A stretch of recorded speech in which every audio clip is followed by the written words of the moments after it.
Bonsoir Madame, Messieurs, c'était un plaisir de vous savoir très nombreux ce dimanche au rendez-vous de votre magazine Info 7. Info 7, nous sommes là pour décortiquer l'actualité. Vous le savez, l'actualité reste dominée notamment par la déchéance du ministre de l'économie, l'élimination des léopards au mondial 2022. Madame, Messieurs, l'affaire M23 dans la partie Est, la République démocratique du Congo.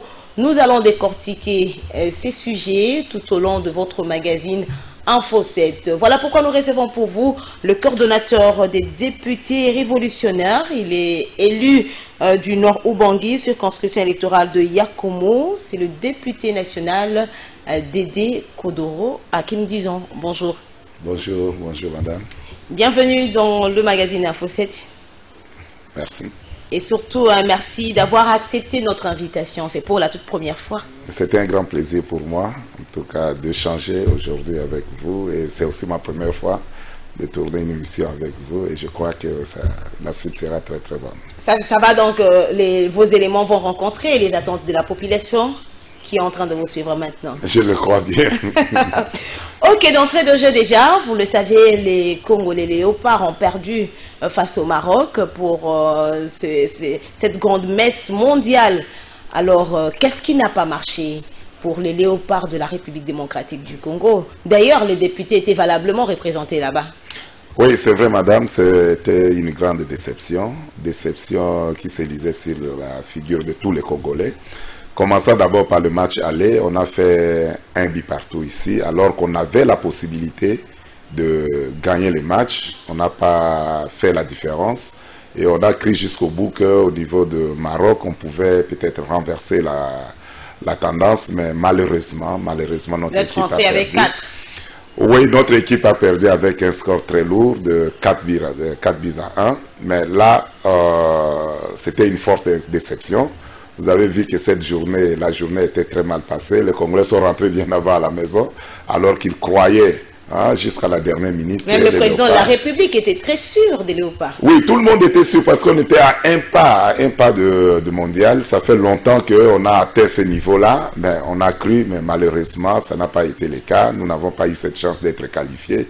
Il y a eu beaucoup de ratés aussi, un peu vers la fin dans l'organisation, parce qu'on a quand même relevé quelques failles. Lesquelles? Quelques failles au niveau de Maroc, suivant quelques informations qui nous sont parvenues. Vous avez vu que même le ministre des Sports est arrivé presque en plein milieu de match, alors que c'est lui et toute l'équipe qui devrait être là bien avant pour essayer de recadrer certaines choses.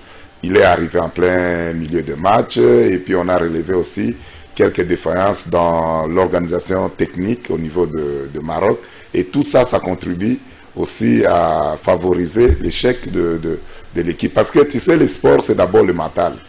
Et si le mental n'est pas au point, les joueurs peuvent facilement baisser la garde. Et c'est ce qu'on a compris et on a vu que le Léopard est passé juste à côté de sa qualification. Mais est-ce que le ministre Serge Condé était à la hauteur de la tâche? Parce qu'aujourd'hui, on l'accuse un peu aussi de beaucoup de choses.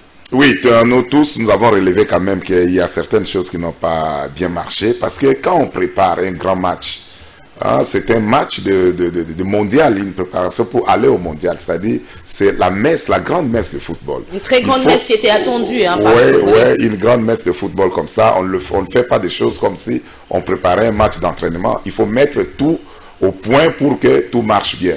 Vous avez vu, quand l'équipe de Maroc est arrivée ici, ils sont arrivés à temps. Les joueurs sont arrivés à temps, l'équipe technique est arrivée, ils se sont entraînés, même les supporters sont arrivés bien avant le match. Et tu sens quand même qu'il y a l'organisation. Mais pour nous, on nous apprend qu'il y a un avion qui devait quitter le matin, il a quitté en retard, il est passé par le Nigeria.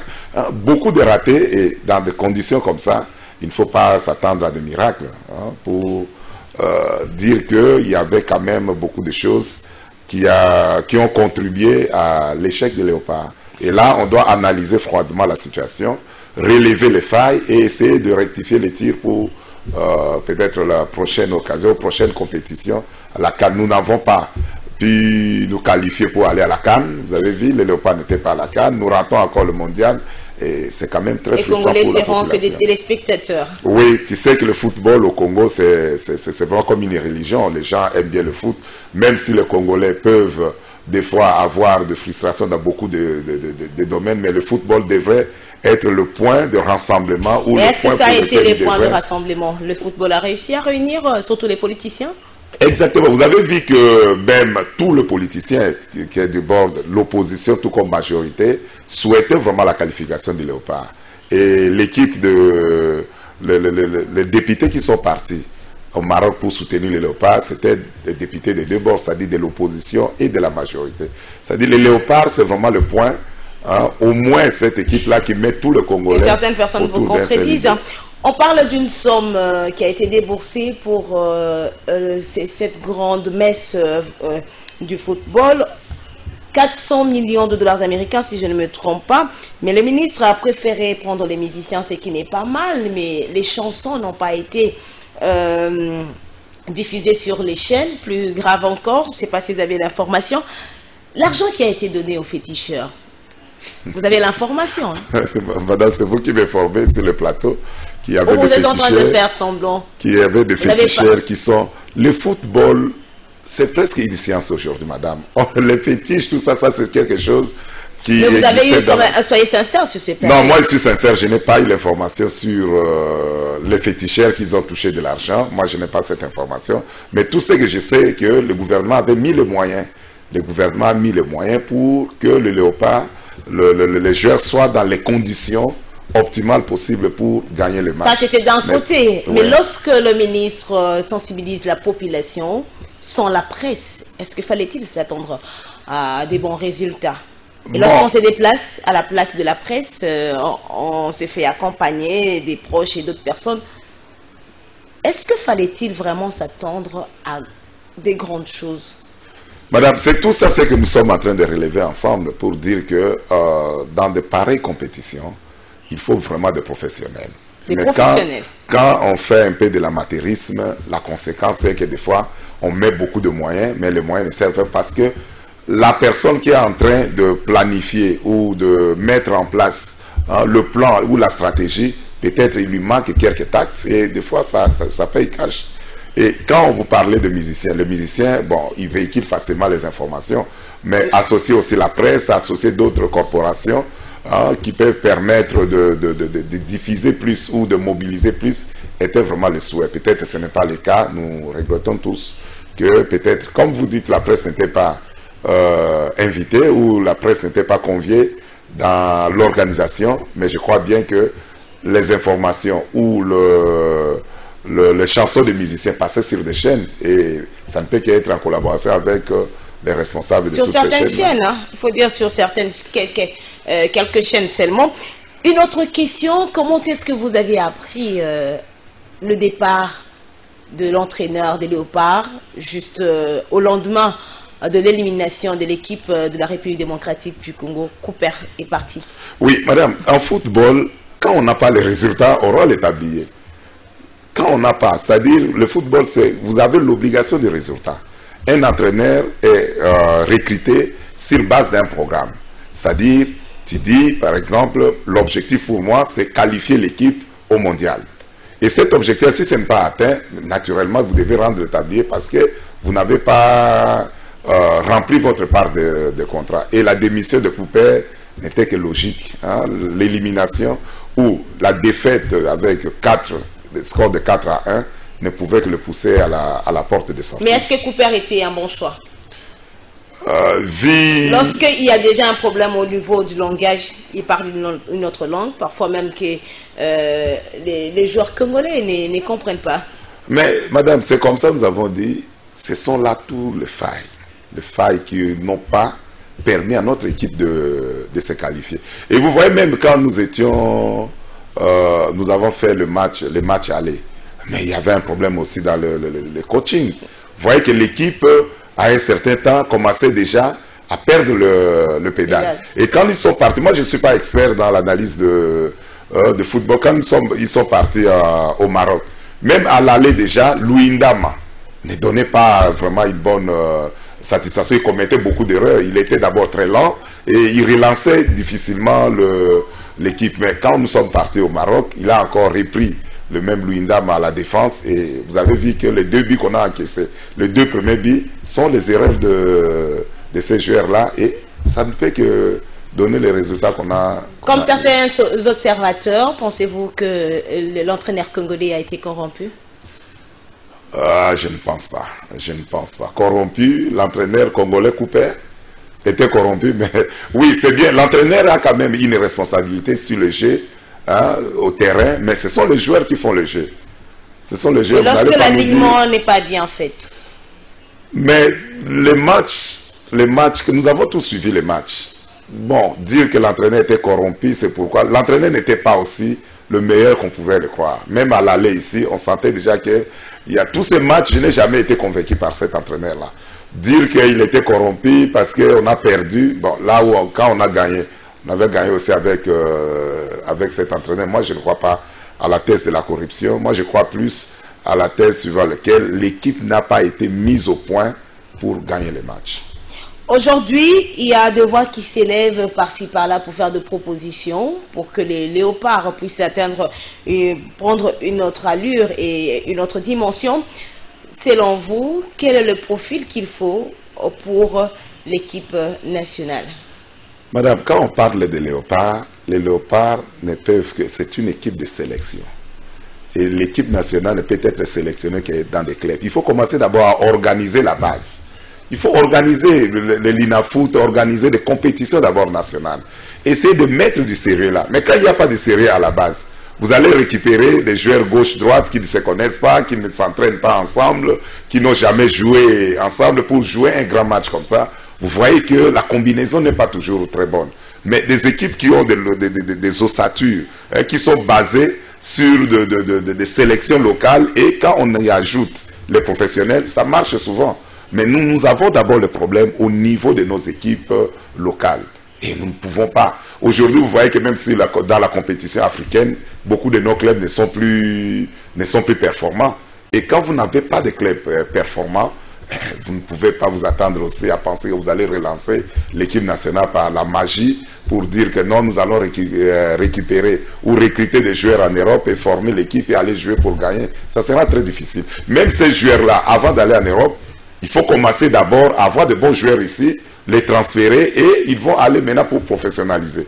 Mais si au niveau... Donc tout doit commencer d'abord au pays. Tout doit commencer d'abord au pays. Moi je crois qu'un travail de fond doit être fait au niveau du pays, mettre les moyens pour soutenir des équipes locales et essayer de soutenir les joueurs à se professionnaliser. À ce moment-là, vous pouvez maintenant attendre à une bonne équipe ou à une bonne sélection. Et en ce qui concerne l'entraîneur des léopards, est-ce que nous devons toujours exporter ou importer? Mais localement, nous n'avons pas aussi des meilleurs, nous n'avons pas une école qui forme des meilleurs entraîneurs localement. Nous serons obligés toujours de faire recours à des entraîneurs étrangers. Mais il faut faire recours aux bons, aux meilleurs, parce que quand vous allez chercher un entraîneur dans un pays où l'entraîneur n'a pas fait aussi, n'a pas un bon parcours, où il n'a pas un parcours lisible qu'on peut savoir qu'il a déjà remporté, ou il a déjà participé à gagner, à faire gagner telle ou telle équipe, vous n'avez pas le parcours de l'entraîneur et vous avez un entraîneur qui a le problème d'abord de communication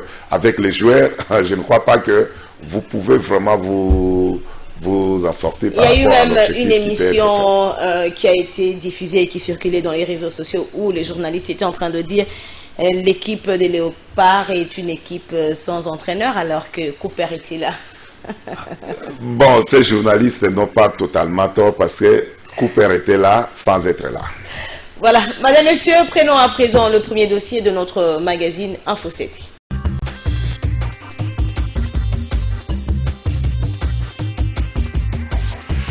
Il nous faut encore, je pense, 2,5 km par rapport à la partie qui reste à construire. Quand ils ont commencé, ils étaient très rapides. En une semaine, ils ont pratiquement construit la montagne de la Révolution. Mais une année et demie, pratiquement à 1 km. Et ils n'ont pas encore fini. Cette situation préoccupe la population du quartier Don Bosco dans la commune de Mongafula. Malgré la réhabilitation du tronçon Pompage-Arrêt Mangoba, la situation demeure un casse-tête pour les usagers de cette route. Selon une certaine indiscrétion, l'arrêt des travaux fait suite aux constructions anarchiques, D'où sera le bol. Et toi, na posa nzela ta bobu kabiso 5-5. Ici fin nzela ndezala bien. To longwa la salité nzele fongwama. To lingite misa ekata na nzela ekende tina suka. Nzela biso fongwama comme d'habitude ndeti banzela mususu. On a besoin nzela comme ati Don Bosco ndenge bomoni kuna ne bandeli. Place to uti na ndenge bozo mona nzela ndenge zo kokende. Boya bosala nzela, il s'agit ko buka, bobongisa, bobuka. On a tant souffert na nzela que la loi s'applique. La force reste à la loi. S'il faut babuka bato baza ko indisposer OVD asala msala mibeko rigueur ezala babuka bango des sortes que population o eumele nio kwami ba meka kobima na kati ya boumbo wana. Ce constat amer est aussi fait par le chef de quartier Don Bosco et Kimboala en présence de quelques notables de ce coin de Mongafula. Eloko mabeto moni bato batonga tonga na nzela babima na nzela onde bazonga sima bango nyonso batonga na nzela donc bato wana esengeli bandako na bango babuka yango po batonga na nzela makambo esalemaki na niveau malueka esaleme pa na biso te comme pa na biso na Kimboala continuer comme ati na niveau ya Don Bosco. La population de ce coin de Kinshasa ne jure que sur la concrétisation du projet de réhabilitation de cette route tel que programmé par le gouvernement congolais. Lutte contre les embouteillages à Kinshasa, c'est l'une des priorités du vice-premier ministre, ministre de l'Intérieur, Daniel Aselo. C'est dans ces cadres qu'il a procédé au lancement des travaux de signalisation routière horizontale et lumineuse sur les artères de Kinshasa. Une réalisation pilotée par la Commission nationale des préventions routières, organe technique du ministère de Transport, afin de rehausser le civisme routier dans les chefs des usagers de la route, tel est le vœu du ministre de l'Intérieur. Ensemble avec le ministre des Transports Chérubin Okende, le ministre de l'Intérieur Daniel Aselo a inspecté plusieurs carrefours où des corrections ont été apportées par la CNPR sur la signalisation lumineuse. Parti du boulevard Congo-Japon, communément appelé route poids lourd, le cortège a commencé l'inspection au carrefour Baramoto. Ici, ces deux membres du gouvernement ont invité la police des circulations routières et la CNPR à une franche collaboration pour une bonne régulation routière. Arrivé au carrefour du boulevard Sendwe, Lumumba et Université, le ministre de l'Intérieur, aux côtés du ministre des Transports, a procédé au lancement de la signalisation lumineuse installée par la CNPR grâce au partenariat avec la société Valornet. À cette occasion, la nouvelle équipe de la Commission nationale des préventions routières a lancé le marquage au sol, une phase qui concerne que le boulevard Sendwe. Ce même exercice s'est déroulé au croisement des avenues Sendwe et Kasavubu. Daniel Aselo a par ailleurs encouragé le ministre de Transport pour son implication donnée à la CNPR dont le travail sur terrain est louable. Notons par ailleurs que la CNPR va dans les prochains jours à réceptionner 930 panneaux de signalisation routière afin de faire parler les routes comme il se doit.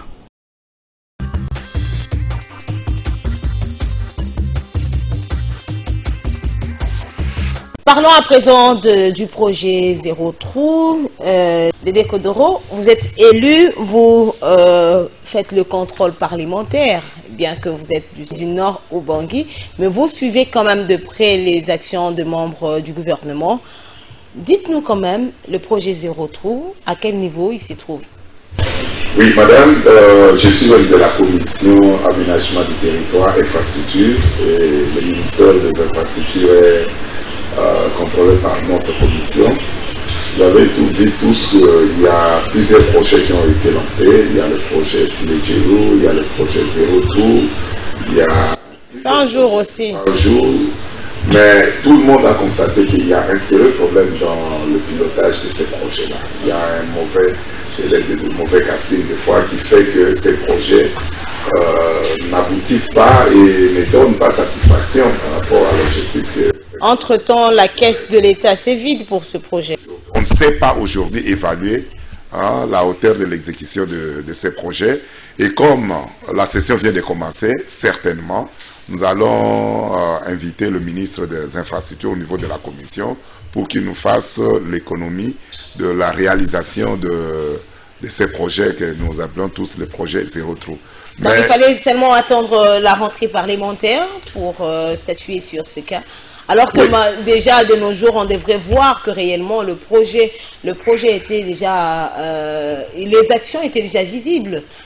Oui, mais madame, il y a, vous savez, quand nous sommes en vacances parlementaires, chaque député rentre dans sa base. C'est-à-dire pour voir, rester avec sa base, c'est-à-dire sa population pour essayer de partir. Est-ce que vous rentrez seulement dans vos bases? Oui, moi je... Vous partez à l'étranger? Non, mais moi je viens de Yakoma. Passer le moment avec sa base est le plus bel moment que le plus beau moment, pardon, que le député ont toujours dans l'exercice de leur tâche.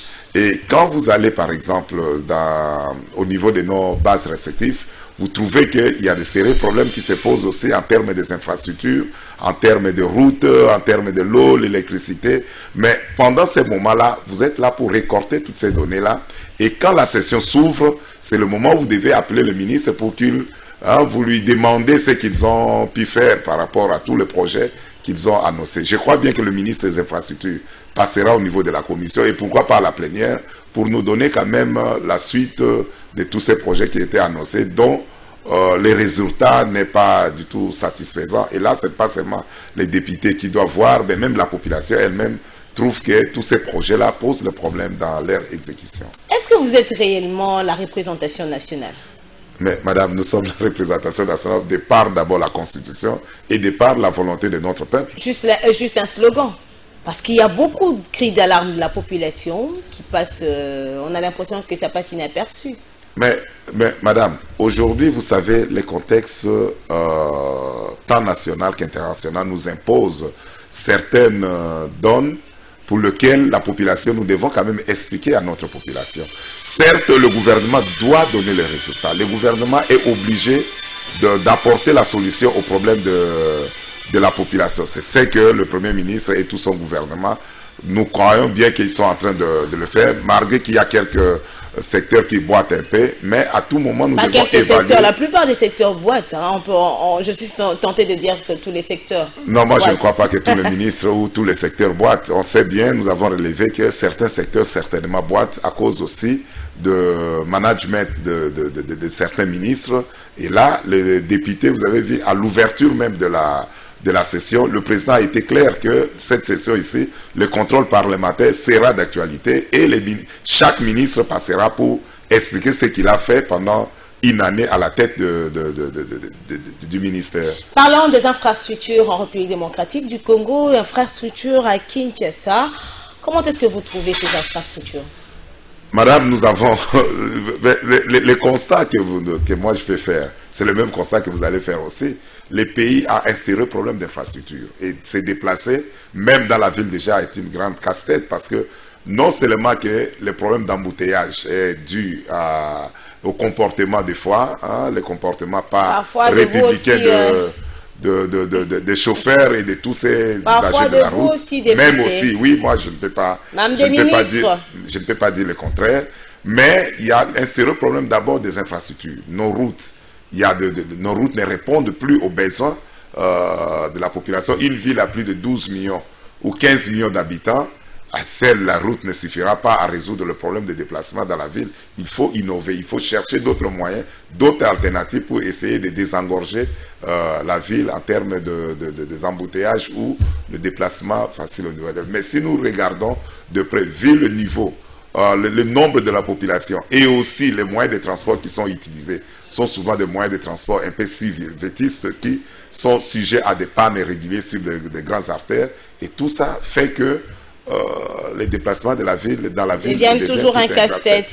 Au niveau de l'intérieur, vous savez que les routes n'existent plus, les routes n'existent que par nom. Quand vous allez chez moi, par exemple, dans le nord Rubangi, la route principale qui est le RN24, la route nationale numéro 24, qui relie Businga, Guadolite, Yakoma et qui fait le bretelle avec la route Abousi-Bumba. Vous savez qu'il faut passer des semaines, 2 semaines pour faire 200 km. 2 semaines? Oui, 2 semaines pour faire 200 km. Et la situation est très, très catastrophique. Il n'y a pas de route. Mais qu'est-ce qui fait à ce que nos routes soient délaissées? Mais c'est la question que nous devons poser au gouvernement. Parce que le gouvernement est là pour chercher à donner satisfaction, pour chercher à donner un peu la réponse à toutes les questions que la population est en train de Les gouvernements se succèdent, au lieu que la situation s'améliore, les constats est amer, la situation s'empire davantage. C'est ce que nous constatons tous. Et nous croyons bien que le gouvernement a l'obligation, notre gouvernement ici, a l'obligation de donner satisfaction à la population. Et il n'a pas autre chose à faire que... On peut toujours continuer à les appeler les warriors? Je le crois bien, ils sont toujours... Je dis bien que ce n'est pas tout le gouvernement, tous les secteurs du gouvernement qui boitent. Il y a certains ministres qui font quand même, qui donnent le meilleur d'eux-mêmes. Quand vous prenez le ministre de EPST, vous savez quand même que la gratuité de l'enseignement était le vaste chantier et qui au début a essayé de patauger. Aujourd'hui, de plus en plus, ça prend quand même corps. C'est-à-dire qu'il y a un effort qui est en train de se faire. Et avec quelle qualité de l'enseignement? Oui, la qualité, tout ne se règle pas en une minute. Tout ne se règle pas au début, mais il faut quand même une volonté. Il faut quand même que quelque part, que les choses commencent à avancer pour croire qu'on peut quitter d'un pas, 2 pas vers l'objectif auquel... Entre-temps, son ministère est au cœur des détournements. Oui, c'est ça les chansons que nous écoutons tous les jours dans tout le ministère possible. Et sur ces points-là, il faut quand même qu'une enquête sérieuse doit être faite, que les auteurs soient sanctionnés. Parce que quand on parle, par exemple, de gestion au niveau du ministère, je ne crois pas que le ministre lui-même, jusqu'à maintenant, on n'a pas cité directement le ministre, mais ses services. Oui, ses services. Nous avons vu que certains ont été appelés, convoqués par les procureurs. Je crois bien que le procureur va nous éclairer sur ces fameux détournements qu'on est en train de chanter. Mais pour nous, l'important ici, dans ce secteur-là, il faut que la gratuité de l'enseignement soit vraiment une réussite. Une réussite avec un enseignement de qualité aussi. Oui, mais c'est ce que j'ai dit. L'enseignement de qualité, il faut commencer d'abord à construire. Il faut commencer d'abord à mettre la base. Le fait d'abord que le chef de l'État permet aujourd'hui à plus de 2 ou 3 millions d'enfants qui n'avaient plus d'espoir d'aller à l'école, de reprendre le chemin de l'école, c'est déjà un grand pas. C'est déjà un grand pas. Il faut maintenant améliorer, il faut maintenant mettre plus de moyens. Et c'est ce qui est en train d'être fait. Moi, je crois qu'il faut, dans ces domaines-là de l'enseignement, nous croyons bien qu'il y a quand même un effort qui est en train d'être fourni par rapport aux autres domaines. Lutte contre la corruption, coulage des recettes en République démocratique du Congo. Notamment Félix Tshisekedi s'était engagé pour lutter contre la corruption. Peut-on dire aujourd'hui que c'est un échec pour le chef de l'État? Le chef de l'État a manifesté toute sa volonté pour traquer et renverser la tendance. Mais seul il ne peut rien faire. Il faut que les gens l'accompagnent. Je ne dis pas qu'il a échoué. Il a toujours cette volonté-là. Il faut que la justice l'accompagne. 3 ans déjà à la tête de la RDC, rien ne change. Mais vous voyez par exemple le travail que IGF est en train de faire. C'est sous l'impulsion du chef qu'aujourd'hui les mandataires... Mais les personnes citées, les mandataires... Mais c'est le problème de la justice. C'est le problème de la justice. Vous savez, aujourd'hui nous chantons dans ces pays qu'il y a le pouvoir, il y a 4 pouvoirs dans ces pays. Il y a le pouvoir judiciaire, il y a le pouvoir législatif, il y a le pouvoir exécutif. Et 4e pouvoir que vous êtes octroyé, il y a le média.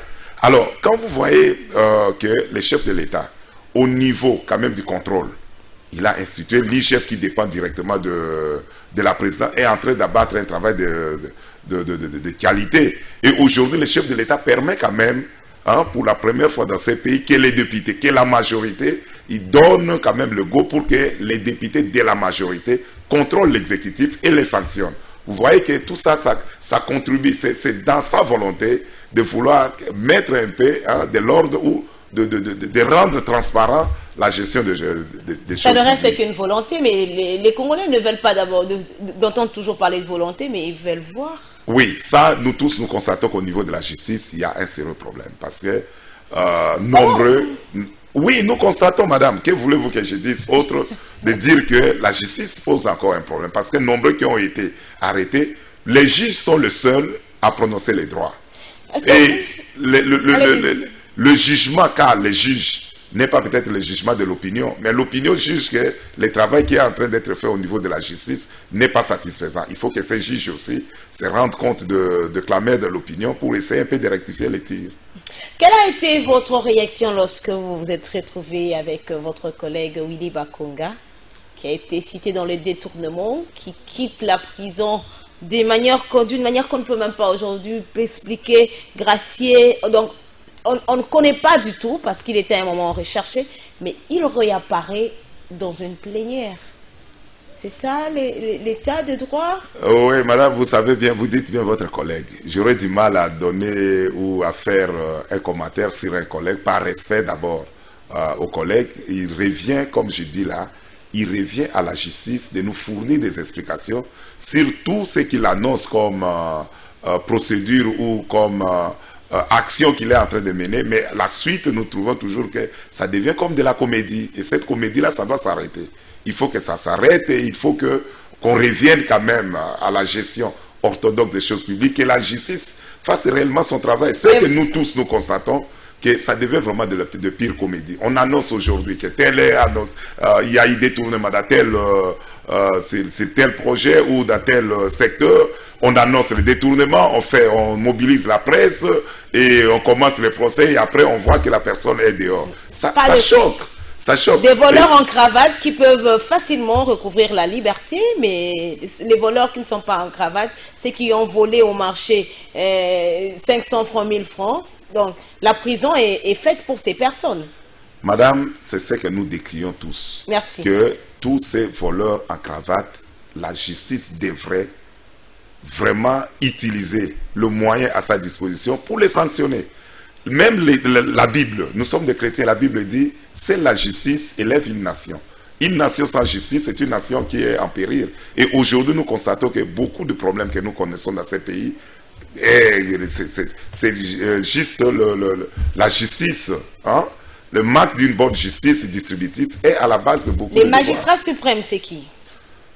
Le magistrat suprême, c'est le chef de l'État, bien sûr, mais ce n'est pas lui qui rend le jugement. Le jugement est rendu au nom du peuple, mais je ne crois pas que c'est le juge. Les juges ont l'indépendance dans la procédure.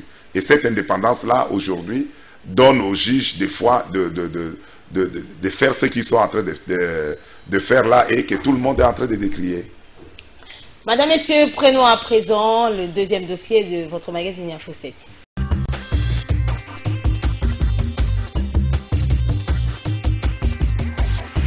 FARDC contre M23 à Rutshuru, les combats sont intenses.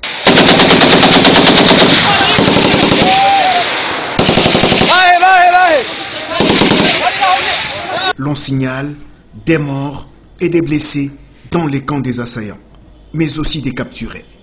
Des rebelles du M23, je compte 1, 2, 3, 4, 5, 6, 7, 8, 9, 10. Ils sont au nombre de 11 capturés.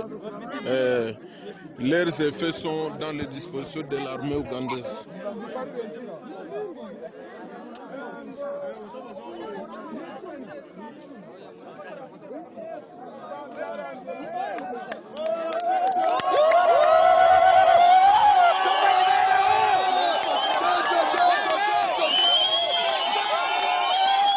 Des M23 capturés grâce à la mutualisation des forces entre les FARDC et les Ougandais de l'UPDF. Ici, ils sont embarqués dans une jeep. Ils sont conduits dans la jeep ougandaise, ils partent vers le camp de l'Ouganda. Nous saluons la force du commandant ougandais qui les a capturés. C'est le commandant des troupes ougandais qui les a capturés ici. Félicitations. Mon capitaine, coup de chapeau,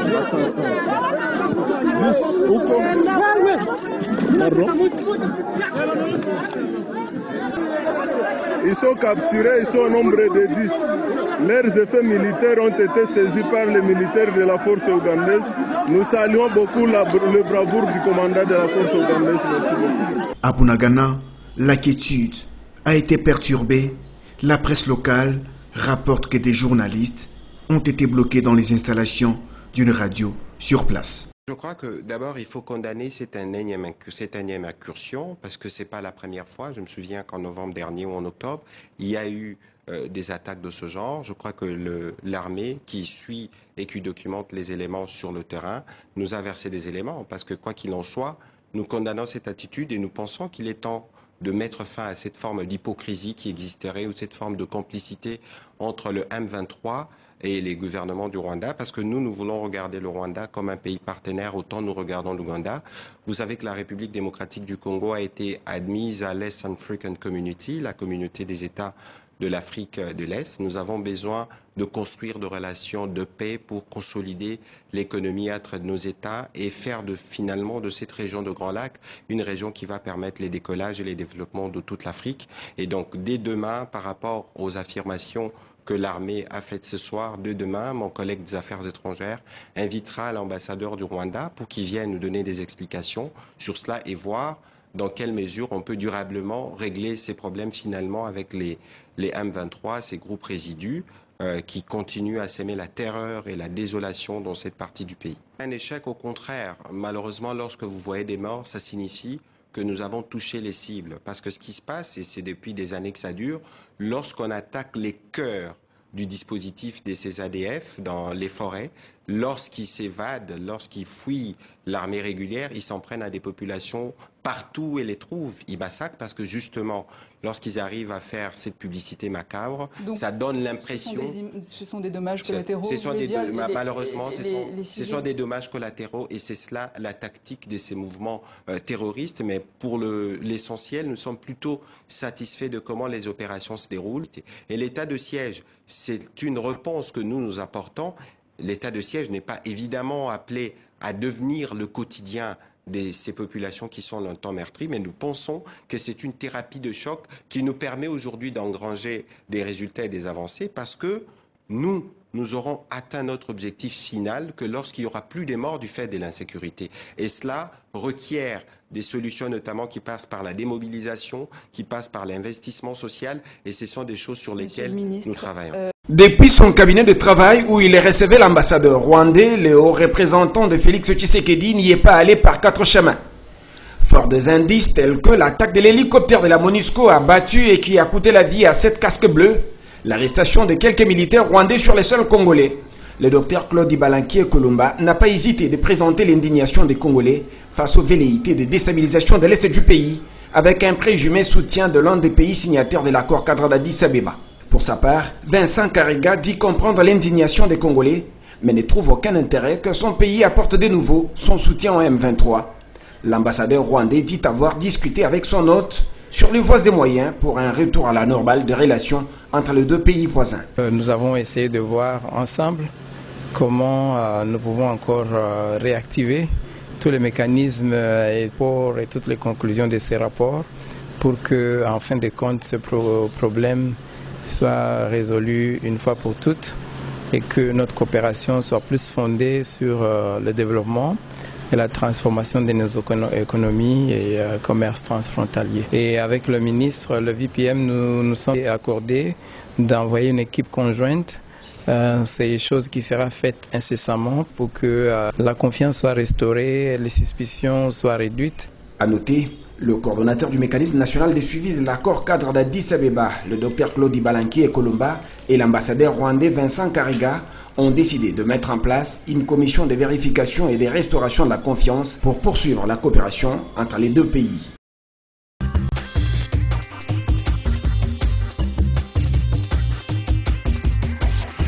Dédé Kodora, est-ce qu'aujourd'hui, l'ennemi de la RDC dans la partie est de la République est encore à chercher?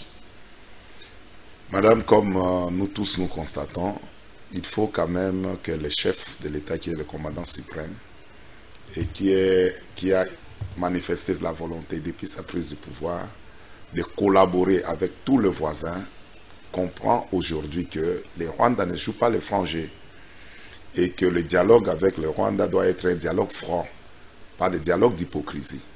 Parce que le M23, comme vous attendez parler, il n'y a pas de M23.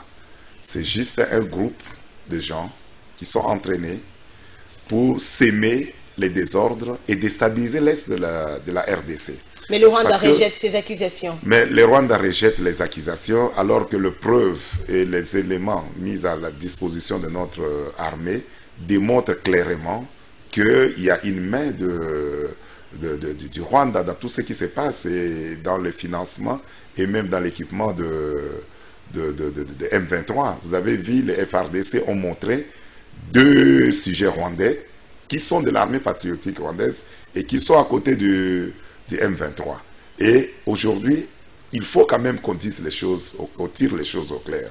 que le dialogue avec le Rwanda soit un dialogue franc. Mais il n'y a Parce pas qu'on ne peut pas s'embrasser la journée et la nuit tu es en train de tuer ma femme. On a vu le président de la République côte à côte qu'on est des amis, de son homologue rwandais.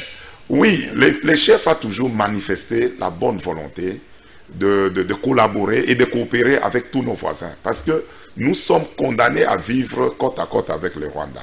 Et nous sommes condamnés à vivre une franche collaboration pour l'avantage de nos deux peuples. Parce qu'aujourd'hui, ce que le Rwanda est en train de faire, il pense qu'il tire dividende de ça, mais il est en train aussi de mettre en insécurité sa propre population. Parce que les M23, il attaque l'Est et à un certain temps, il fait repli au niveau du Rwanda. Mais si le gouvernement rwandais jouait le franc jeu, on allait peut-être trouver facilement la solution. Il n'y a pas la guerre de M23. Qu'est-ce que les M23 réclament? Tu as déjà vu les cahiers de charges des M23, pourquoi ils attaquent la RD, pourquoi ils attaquent l'Est, pourquoi ils sèment les désordres? Il n'y a pas. C'est juste comme un moyen de pression pour mettre à genoux notre gouvernement et faire retourner la population de l'Est contre le gouvernement. Malgré tous les efforts diplomatiques qu'on est en train de faire, la réalité démontre que nos voisins n'ont pas la bonne volonté de nous laisser en paix. Donc il faut changer la tactique parce et qu'est-ce que on le ne président de la continuera République aujourd'hui doit faire, la RDC doit faire face au Rwanda? Mais le président de la République est en train de voir la situation, il réfléchit. Moi, je crois bien que c'est à lui qui revient la responsabilité de sécuriser les Congolais. Il ne laissera pas éternellement cette situation perdurer parce que c'est le chef. Je ne suis pas son porte-parole. Je ne suis pas en lui pour connaître ce qu'il pense faire. Mais je crois bien que il a pris l'engagement de donner la paix à notre population de l'Est. Ce n'est pas pour rien qu'il a mis même les deux provinces sous l'état de siège et il déploie tout le moyen possible pour que la paix revienne à l'Est. Mais il faut que nos voisins comprennent que si nous ne vivons pas en paix, ce n'est pas aussi que le voisin est en insécurité que tu seras en paix. Cette insécurité-là ne profitera pas au Rwanda. Ça peut le profiter aujourd'hui, peut-être demain ça peut se retourner contre lui et que nous devons jouer le franc jeu dans cette situation de Comment trouvez-vous la demande de certains observateurs, certains Congolais qui se sont prononcés à travers les réseaux sociaux qui réclament le départ de l'ambassadeur rwandais de la RDC? La situation sera analysée au niveau du sommet de l'État parce que les Congolais, vous voyez, il y a d'autres peut-être réalités que nous ne maîtrisons pas. C'est au chef et c'est au gouvernement d'analyser ce que les Congolais ou les observateurs sont en train de dire. Mais le départ de l'ambassadeur ne réglera pas aussi les problèmes. Le problème est qu'il faut vraiment des dialogues francs. Il faut que des dialogues francs, il faut vraiment un bon lobbying, une bonne diplomatie pour arriver à mettre fin à cette situation. Parce que nous pensons, même la guerre elle-même ne règle pas aussi les problèmes. Ils finiront toujours, toutes les guerres du monde finissent toujours par le dialogue, par la diplomatie. Moi, je crois bien que nous devons encore activer notre diplomatie pour essayer de remettre les choses et démontrer à notre voisin que son hypocrisie est inacceptable et intolérable de la part de nous les Congolais. Et jusqu'où va aller la RDC avec cette diplomatie? Parce qu'il y a des personnes aujourd'hui qui vont loin à comparer même la RDC à une prostituée qui dit oui à tout, malgré ses potentialités, malgré ses compétences. La RDC, c'est un pays qui regorge beaucoup de richesses, qui profite à certains pays. On estime que la RDC devrait vraiment s'élever avec un temps fort. Oui, madame, regardez un peu la situation que hérite le président de la République en 2019 quand il prend le pouvoir. Il prend le pouvoir dans des contextes où l'Est était déjà en proie à l'insécurité il y a de cela 15 ans, même plus. Depuis 2097, depuis l'entrée de AFDL jusqu'à ces jours, l'Est n'a jamais retrouvé la stabilité. Et il vient trouver le pays dans cette condition-là. Il se déploie. Ce n'est pas facile. Moi, je crois qu'il a aussi ses stratégies. Mais il a pris cet engagement-là de redonner encore l'espoir à nos frères de l'Est qui sont aujourd'hui victimes des atrocités des rebelles, des terroristes, des gangs qui sont dans les mines. Ils tuent cette population juste parce qu'ils veulent tirer dividende de la richesse de l'Est. Et aujourd'hui, le chef est conscient de cette situation. Je ne crois pas qu'il va régler le problème en un jour, mais la volonté est là. Tout ce qu'il est en train de faire, il se déploie pour qu'au finish, qu'on arrive à mettre fin aux atrocités qui se commettent jour et nuit à l'Est. Était-il important pour Félix Tshisekedi de dire à la population congolaise qu'il va considérer que son mandat, et il a réussi son mandat, que s'il arrivait à restaurer la paix dans l'Est de la République démocratique du Congo, alors que vous venez de le dire tout à l'heure, que la guerre dans l'Est de la République démocratique du Congo remonte à des années 1900, quelque. Oui. Est-ce qu'en 5 ans, Félix Tshisekedi peut concrétiser cette promesse? Les chefs de l'État ont manifesté toute la volonté. Parce que, madame, aujourd'hui, tout Congolais est pris de paix et qui aime le Congo. On ne peut pas voir la situation de l'Est et dormir tranquillement. Et surtout, c'est à lui que revient la charge de sécuriser le Congolais. Alors, quand il a pris le pouvoir, il a vu ce qui s'est passé à l'Est et il a pris cet engagement-là. Mais je ne dis pas que... Qu'est-ce qu'il pouvait dire autre? Il allait dire que non, j'ai trouvé la situation qui est tellement compliquée que je ne pourrais rien faire. Non, il faut donner l'espoir à cette population. Il a donné, il a dit il a pris cet engagement-là, il est en train de se déployer et vous voyez tous les efforts qui sont en train d'être faits à l'Est de la RDC, l'effort diplomatique, même effort militaire ici. Les Congolais de l'Est, certains continuent à perdre la vie.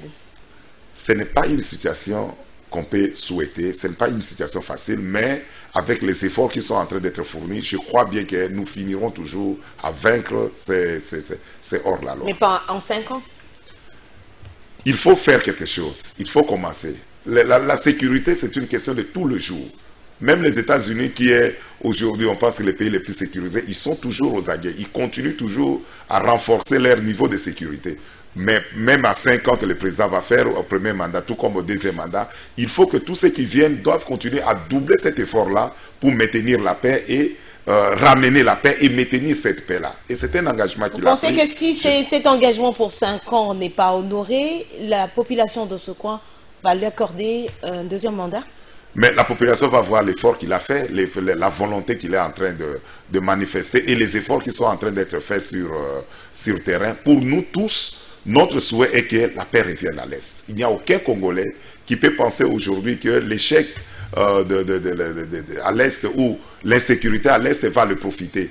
Ça peut profiter aux pyromanes qui cherchent toujours à tirer quand ils voient les Congolais tomber, ils prennent ça comme leur marché politique. Mais au fond d'eux, ils sont conscients que c'est une situation qui est vraiment choquante et ça choque tout le monde. Une situation choquante et qui fait que tout Congolais ne peut pas rester inactif devant la situation de l'Est. Et aujourd'hui, je crois bien que et le gouvernement, et les députés nationaux, et tout le Congolais, chacun doit apporter sa pierre pour que la paix revienne à l'Est de la RDC. C'est pourquoi tu vois, les députés, nous tous, nous soutenons nos forces de sécurité, malgré des fois certains ratés, malgré certains comportements qu'on décrit aussi dans le chef de nos commandants ou de notre armée. Nous devons soutenir cette armée-là. Nous devons extirper dans cette armée le mauvais fruit et continuer toujours à donner, à apporter le soutien pour que cette armée-là arrive à nous sécuriser. Mais on voit aussi les ennemis de la RDC parmi vous, les élus nationaux. Bon, il faut le prouver, parce que la guerre à l'Est, c'est une guerre multidimensionnelle. Parce que cette guerre-là, il y a d'abord, comme on dit là, on accuse nos voisins d'être derrière ça. Il y a aussi des commerçants de l'Est qui pensent tirer dividende de toute cette guerre-là. Et ils peuvent être parmi nous ou à Kinshasa ou quelque part ailleurs. Il faut arriver à mettre la main sur tous ces gens qui tirent dans le noir, titillent le ficelle dans le noir pour que vraiment la paix revienne à l'Est. Et comment voyez-vous aujourd'hui la demande des élus du coin, de ces deux provinces sous état de siège, qui demandent la levée de l'état de siège?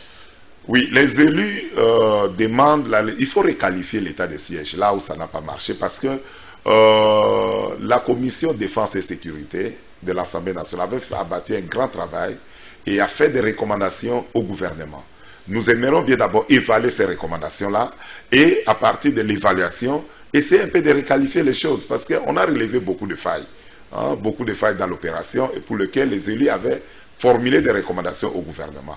Il faut Et est-ce que ces évalue. recommandations sont prises en compte par le gouvernement? Je crois que comme on vient de reprendre, nous allons évaluer toutes ces recommandations et requalifier peut-être là où il faut essayer de rectifier les tirs pour que l'état de siège, ce n'est pas une bonne situation pour la population. Vivre avec les militaires, vous savez, souvent les militaires, ils sont au front et les militaires qui sont au front, ils ont souvent des comportements un peu plus émotionnels des fois que le militaire qui n'est pas au front. Vivre dans cet état-là, ça frustre quand même et ça ne crée pas une bonne harmonie de la population. L'objectif est qu'on aille vite à la fin de cette situation et que la situation revienne à la normale.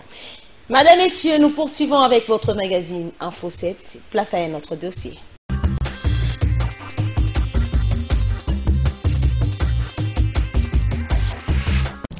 Le président national du Parti du Peuple pour la Reconstruction et la Démocratie et initiateur de ce parti, le camarade son Excellence Joseph Kabila Kabange, nous a invités ce jour à participer à une réunion du bureau politique élargi. Parce que, comme vous le savez, aujourd'hui nous sommes le 31 mars 2022. Jour pour jour, notre parti vient de totaliser 20 ans. Et le parti a un bilan. Il a un bilan. Nous avons fait beaucoup de choses, mais il y a encore beaucoup de choses qui restent à faire. Alors, la réunion du bureau politique, le bureau politique c'est un organe de décision, un organe d'orientation. Aujourd'hui, au bureau politique, nous avons examiné les points relatifs, notamment à l'état des lieux du parti. Nous avons fait l'état des lieux du parti, comment le parti a fonctionné pendant 20 ans, quels sont nos atouts, quelles sont nos faiblesses et qu'est-ce qu'on peut donner comme recommandation. Et cela a été fait de façon démocratique pendant plus ou moins 3 heures du temps sur la première question. Mais également la deuxième question, nous avons abordé la question sur nous respectons nos statuts, la convocation d'un congrès ordinaire, statutaire. Et tous les camarades du bureau politique, parce que c'est le bureau politique qui décide de la marche du parti, et on s'est mis d'accord, tout le monde s'est mis d'accord pour que le congrès ordinaire soit convoqué au mois de mai 2022. Conduite par la directrice régionale Oulimata Sarr, cette délégation de l'ONU Femmes est en plaidoyer en faveur de la femme auprès du speaker de la Chambre basse du Parlement. La participation de la femme congolaise dans les instances électives, c'est le souhait de ONU Femmes. Aujourd'hui, nous sommes venus voir son Excellence, le président de l'Assemblée nationale, pour parler des prochaines élections et surtout faire un plaidoyer pour une parité à l'Assemblée nationale. Il nous a reçus, nous a donné des orientations, mais aussi nous a assuré de son soutien. Dans le couloir, la directrice régionale de ONU Femmes a rappelé l'objectif de son organisation. ONU Femmes est l'organisation des Nations Unies qui a pour mandat l'autonomisation de la femme à travers ses droits, sa représentativité et les ressources qui lui sont allouées. L'examen de la loi électorale la semaine prochaine sera une occasion peut-être de revoir les textes et de donner l'opportunité aux femmes congolaises d'être représentées, nos chères mamans. Nous avons parlé peut-être d'au moins 30%, donc nous pensons que c'est un chantier extrêmement important. ONU Femmes reste disponible pour accompagner les femmes. Vraiment, nous pensons qu'il est extrêmement important de revoir la représentativité des femmes congolaises dans les instances électives. Et aujourd'hui, la relecture de la loi électorale est une opportunité pour nous. Dans une ambiance bon enfant, le speaker de la Chambre basse du Parlement, Christophe Mbosso, a fait savoir à ses hôtes que l'examen de la loi électorale est prévu pour la semaine prochaine. Nous avons trouvé une oreille très attentive. Je pense que le président de l'Assemblée nationale est très engagé. Il a partagé de belles expériences avec nous du leadership féminin et nous pensons vraiment trouver en lui un champion de cet agenda pour l'émergence de la femme congolaise. La notabilité du Grand Bandundu s'est retrouvée autour d'une table. Il s'agit d'une initiative du speaker de la Chambre basse du Parlement. L'objectif c'est d'exhorter les enfants de Bandundu à vivre dans la paix, dans l'entente, dans la fraternité et dans le pardon. Si les fils et les filles des grands Bandundu s'aiment les uns et les autres, les grands Bandundu ira de l'avant.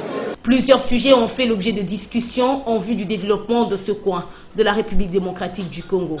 Au-delà des questions sociales, la question relative aux élections de gouverneurs n'était pas du reste. Pour le bien-être du Grand Bandundu, l'initiateur de cette rencontre a appelé les électeurs. Nous devons présenter des candidats qui ont des profils, qui ont des qualités morales et des qualités intellectuelles. Alors si nous faussons, nous ne respectons pas les critères, en ce moment-là, nous biaisons le développement à la base.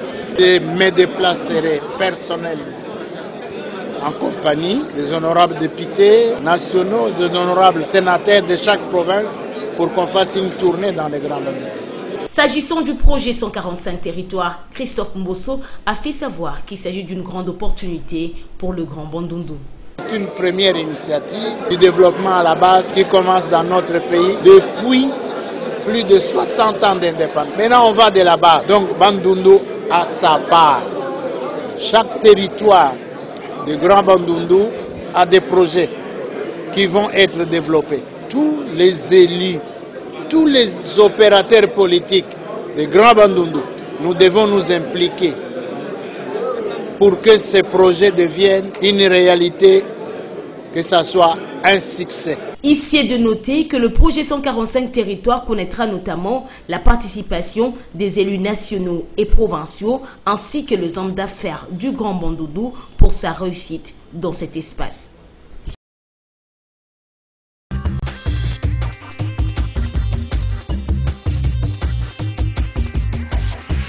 Le PPRD a célébré le 20e anniversaire de son existence et c'était autour de l'autorité morale, le président de ce parti politique, le parti qui a dirigé quand même la République démocratique du Congo pendant plus de 10 ans et vous étiez membre du Front commun pour le Congo. Aujourd'hui, le PPRD, un parti qui célèbre le 20e anniversaire, qui a dirigé 18 ans, mais qui n'a pas eu de siège. Comment vous expliquez ça? Oui, madame. Et surtout que vous étiez membre du Front commun pour le Congo. Ouais, j'étais... Aujourd'hui révolutionnaire. J'étais élu sur la liste d'un des regroupements du Front commun pour le Congo. Moi, je ne suis pas du PPRD. Et nous avons suivi tous la sortie politique du PPRD qui a célébré ses 20 ans. Et nous avons vu apparaître aussi notre ancien président qui est en forme et que nous le saluons. Et nous avons constaté tous que le PPRD veut encore redémarrer sa machine pour conquérir le pouvoir. C'est de son droit. C'est de son droit. Et ce que vous devez savoir, madame, comme vous dites là, le PPRD a 20 ans d'existence, n'a pas de siège. Quand vous regardez au fond, le PPRD n'a jamais été un parti. Ah, ouais. Mais comment ça, un parti qui vient de célébrer le 20e anniversaire? Oui, parce qu'un parti se fonde sur de l'idéologie. Vous pensez que là, il n'y en a pas? Et c'était comme un groupe de gens qui se sont retrouvés juste pour des intérêts. Et quand vous avez vu que les intérêts n'existent plus, vous avez vu la débâcle de cadres de ces partis-là.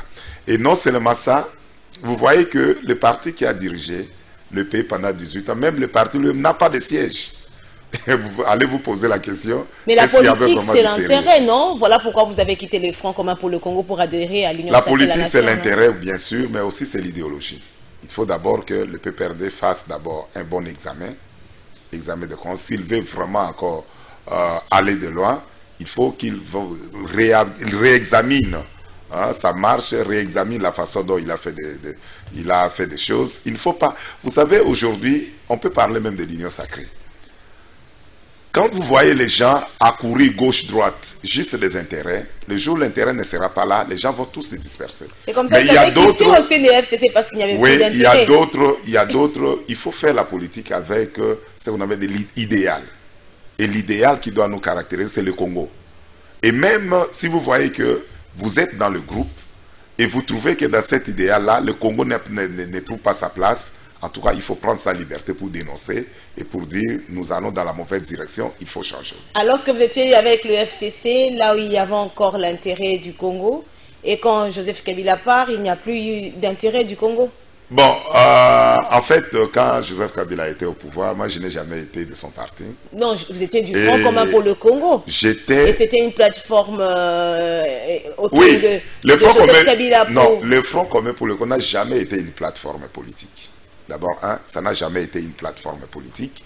Il y avait des regroupements. Regroupements politiques. Oui, il y avait des regroupements. Mais autour de Joseph Kabila Kabange. Attendez, il y avait des regroupements dont nous étions sur la liste de ces regroupements-là et que les responsables de ces regroupements ont décidé de faire l'alliance autour de Joseph Kabila Kabange.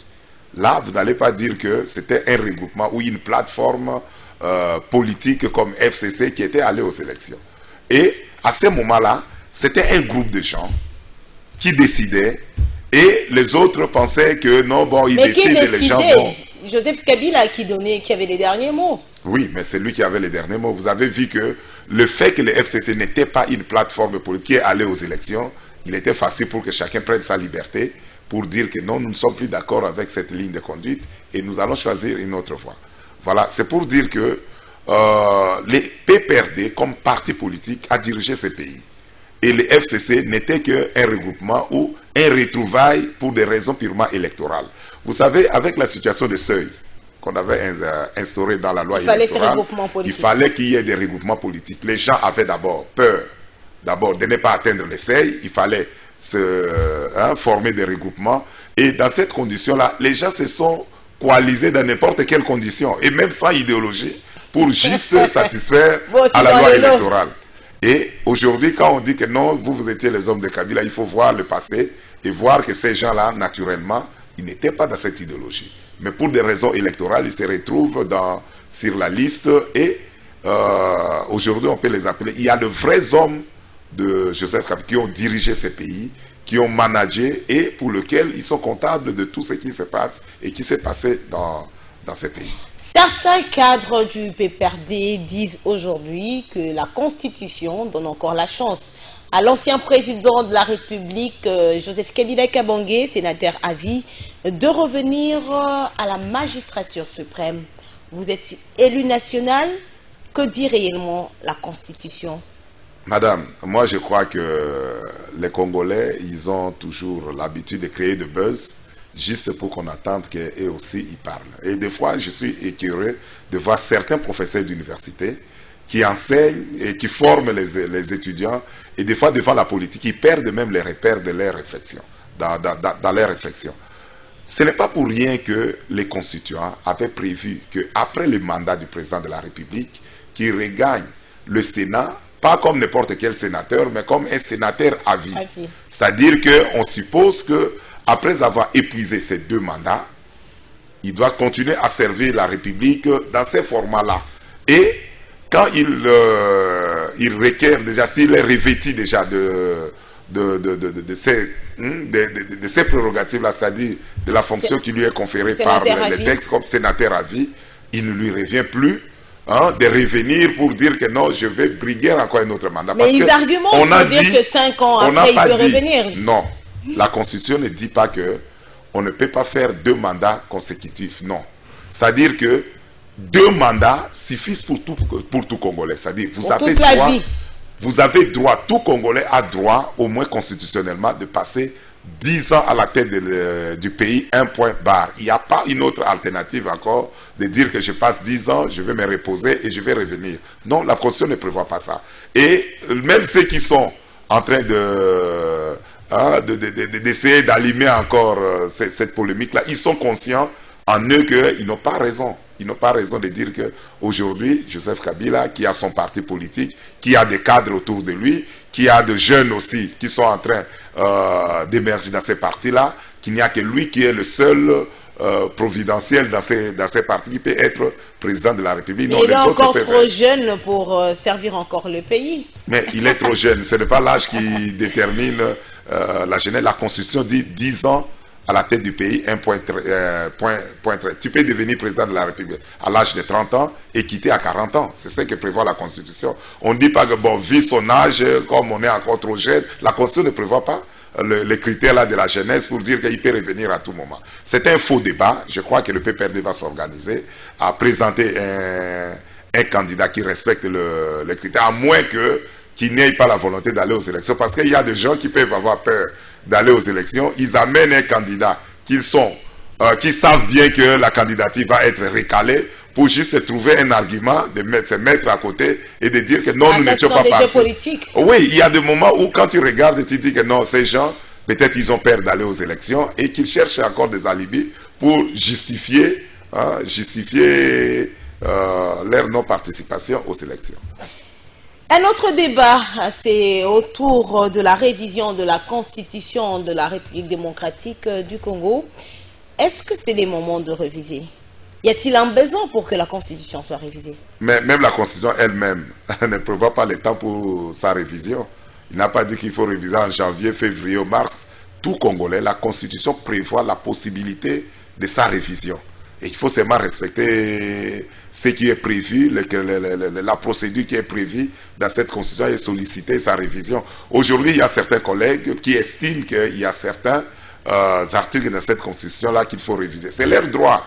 C'est leur droit. On ne dit pas que c'est une option qui est levée dans la majorité. C'est un groupe de Congolais qui ont lancé cette réflexion-là. C'est de leur droit et on va voir jusqu'où ira leur...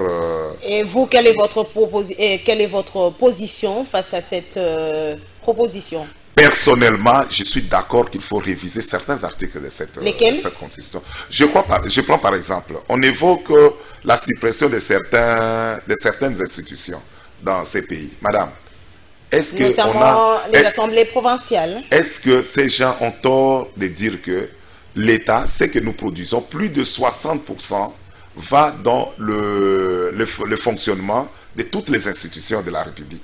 Alors que il nous reste, le pays est en retard d'abord des infrastructures, le pays est en retard sur tout le plan, qu'il faut mettre le moyen là où ça peut produire plus de résultats.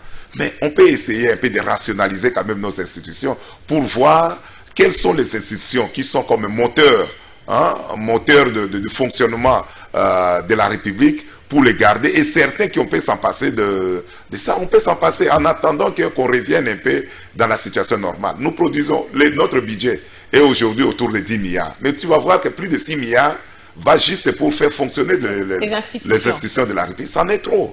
C'est trop les institutions, la prise en charge des fonctions. Moi, je suis pour, mais peut-être que les gens vont dire que le moment ou tout ceci, il faut être objectif et être rationnel. La façon dont notre pays fonctionne, nous n'avons pas beaucoup de ressources pour continuer à faire fonctionner certaines structures qui, sur le plan du développement ou sur certains paramètres, on peut s'en passer de ces structures-là. Je prends par exemple le Conseil économique et social. Vous savez, on est en train de payer près d'une centaine de personnes. Pour quels résultats? On peut dépenser comme ça 20, 30, 40 millions de dollars par an pour faire fonctionner ces institutions-là pour un résultat presque nul. Alors que 30 millions de... Le Conseil économique fait quand même un bon travail pour vous. Un travail pour quels résultats? Et si on s'en passait de... Mais on vous envoie toujours des avis parfois que vous ne prenez pas en... Mais c'est ça, c'est que nous parlons de la rationalisation.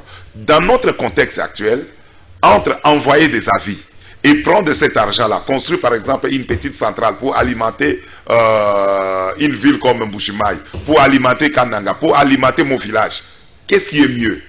Prendre les 30 millions de dollars par exemple qu'on peut dépenser pour construire des écoles pour nos enfants. Donc on doit également réduire le nombre des élus. Mais si tout ça, on peut discuter, tout est discutable. On n'a pas besoin nécessairement de 500 élus à l'Assemblée nationale. On peut en réduire même à 300 ou à 250.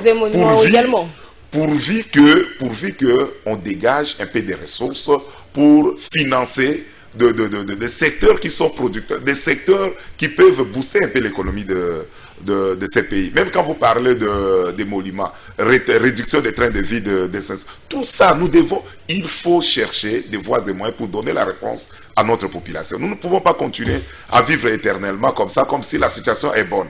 Il faut chercher des moyens, il faut dégager des ressources, il faut essayer un peu de canaliser toute les fuites de nos recettes gauche-droite pour mettre dans la caisse de l'État et essayer de rationaliser les dépenses. Et ces dépenses-là, pour le faire, s'il s'agit de toucher la Constitution, pour arriver à cet objectif-là, moi je serai le premier à soutenir cette initiative.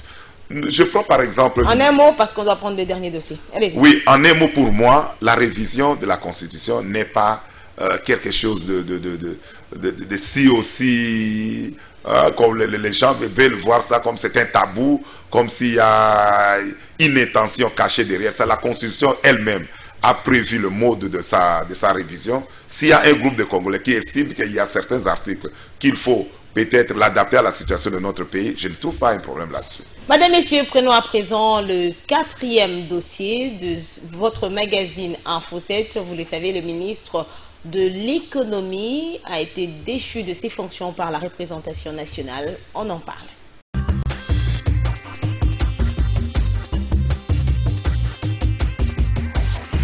Suite à une motion de défiance initiée contre le ministre de l'économie par un groupe d'une 60aine de députés nationaux, Jean-Marie Kalumba a été déchu par la représentation nationale au cours de cette plénière conduite par le speaker de la Chambre basse du Parlement, Christophe Mbosso. À l'issue d'un vote secret, 277 députés ont voté pour. Voici les résultats du vote de la motion de défiance contre le ministre de l'économie nationale. Sur 368 députés qui ont pris part au vote, 277 députés ont voté pour la motion. 79 députés ont voté contre la motion.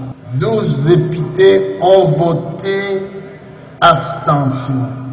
0 bulletin nul. En conséquence, l'Assemblée nationale adopte la motion de défiance contre le ministre de l'économie nationale. Le ministre déchu a donc 48 heures pour présenter sa démission au président de la République, Félix-Antoine Tshisekedi, qu'il avait nommé. Notant par ailleurs que les députés motionnaires reprochent à Jean-Marie Kalumba, entre autres, la flambée de prix de biens de première nécessité, le dossier d'importation de chinchard de la Namibie et d'avoir distribué de l'argent aux mineurs en tant qu'agent public de l'État, ce qui est contraire à l'article 17 du Code de l'agent public de l'État.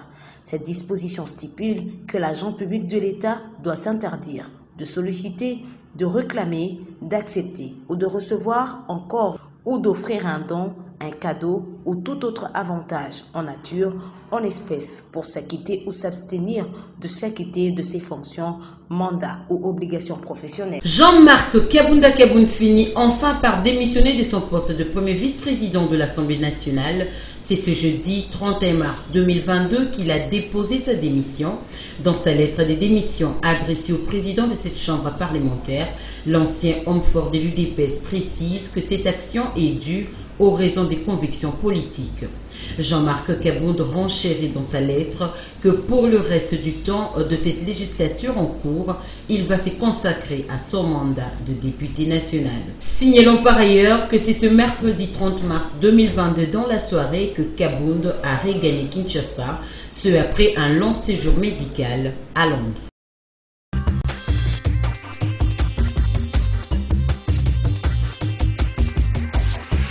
Dédé Kodoura, quelle a été votre réaction lorsque vous avez appris la démission de Jean-Marc Kabunda Kabound? Parce que au lendemain de l'affaire Kabound, ce qui s'était passé, c'est vous qui avez lu la déclaration des députés révolutionnaires pour réaffirmer votre soutien au président de la République, Félix-Antoine Tshisekedi. Oui, madame, comme vous venez de le dire, nous avons lu la déclaration de soutien et de la loyauté au chef de l'État dans le feuilleton de Jean-Marc Kabound. Et nous continuons toujours à renouveler cette loyauté-là parce que l'union sacrée, c'est la vision du chef.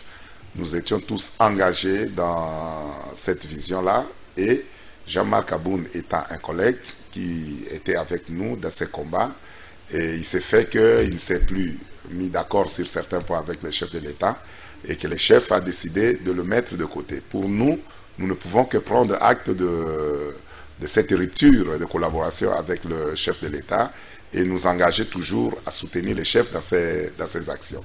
Et il y a quelques jours passés, l'honorable Jean-Marc Abound a déposé officiellement sa démission. Ce n'est qu'une conséquence normale parce qu'il était déjà radié du parti, radié de l'IDPS, et aussi que la fonction était réservée à l'IDPS. Au parti au pouvoir. Parti au pouvoir. Il était tout à fait normal pour lui de tirer les conséquences et en tant qu'homme d'État, il a déposé sportivement sa démission.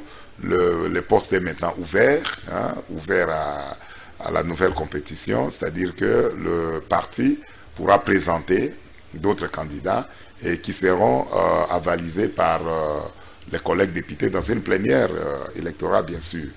Et sur ces points-là, moi je trouve que le dossier-là, la page est tournée. Jean-Marc Abound, c'est député, il va œuvrer au sein de l'Assemblée comme député national, comme notre collègue, et je ne vois pas un problème là-dessus. Parlons de l'Assemblée nationale. Vous avez décidé de faire partir le ministre de l'économie, malgré ce qui a été dit lors de la rencontre avec le Premier ministre Jean-Michel Samaloukonde et le président du Sénat, Modeste Bahati, en présence du secrétaire général de l'UDPS. Quand même, vous avez décidé que le ministre de l'économie parte. Oui, madame, la situation du pays appelle quand même à un sursaut patriotique. Parce que quand vous regardez aujourd'hui, notre population traverse un moment extrêmement difficile. Avec la flambée du prix sur le marché, même si le contexte international est aujourd'hui difficile, tout gouvernement prend des dispositions, essaye d'apporter des mesures pour essayer un peu de contrer les chocs du marché. Et avec l'envolée du prix aujourd'hui, dû certainement à certains problèmes au niveau international, comme la guerre en Ukraine, comme Covid, le gouvernement est là pour s'entraîner. Il est appelé dans de pareilles conditions à faire preuve de maîtrise et à faire preuve quand même d'objectivité. Parce pour que la population ne ressente pas ses coups. Oui. Malheureusement, ce n'est pas le cas. Voilà, comme vous dites, malheureusement, ce n'est pas le cas. On a compris qu'il y a un peu trop de tâtonnement au niveau du secteur dont dirigeait l'économie. M. Kalumba. Et l'économie, on voit vraiment qu'il n'y a pas un encadrement dans ce secteur-là. Regardez même comment la loi prévoit l'exercice de commerce. L'exercice de commerce au Congo. Ce gouvernement était un gouvernement de warriors. Et ce gouvernement avait une mission. La mission de CRP de remettre de l'ordre dans tous les secteurs.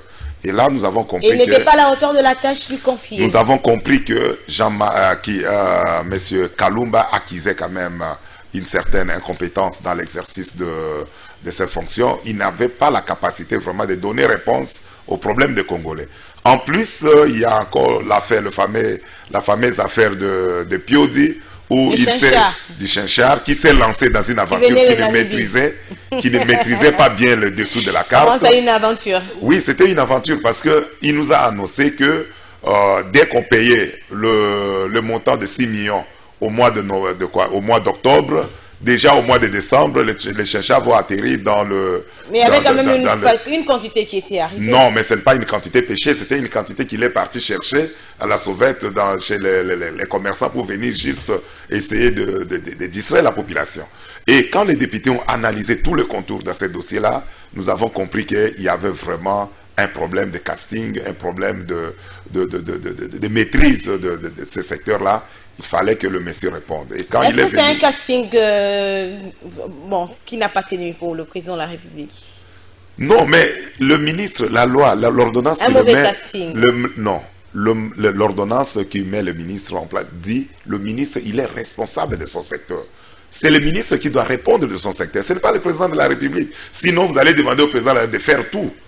Le président de la République a ses prérogatives, a ses tâches, le Premier ministre a ses tâches, et les ministres, eux aussi, ils sont responsables de leur secteur. Et quand nous voyons que dans ce secteur-là, ça ne marche pas, mais la représentation ne peut que demander des réponses à ces ministres, et si les réponses qu'ils fournissent ne le convainquent pas, ils n'ont qu'à exercer leurs droits constitutionnels pour sanctionner le ministre. On vous accuse d'être de mèche avec des Pakistanais. Voilà pourquoi vous avez fait partir le ministre de l'économie. Il est plus facile aussi de dire certaines choses. Moi, je vois ce sont permettez-moi de dire des bêtises. Parce que d'argent. Parce que ces Pakistanais-là, quel est l'intérêt qu'a ces Pakistanais de venir chercher rassembler les députés, parce que, vous savez... Pour protéger ses intérêts, ne pas payer à la RDC, c'est que... Et c'est le ministre de l'économie qui fait payer aux Pakistanais les taxes et les impôts. Ah, ça, là vous voulez donner encore, au ministre de l'économie les prérogatives qu'il n'a pas. Mais je pense bien fait part de ce qui doit être je pense bien que les impôts, les taxes sont collectés au niveau du ministère de Finances. Le Finance n'a pas dit. Mais il avait quand même l'information. Non, j'ai dit le Finance n'a pas dit qu'il était en difficulté avec les Pakistanais et que c'est le ministre de l'économie qui devait l'aider.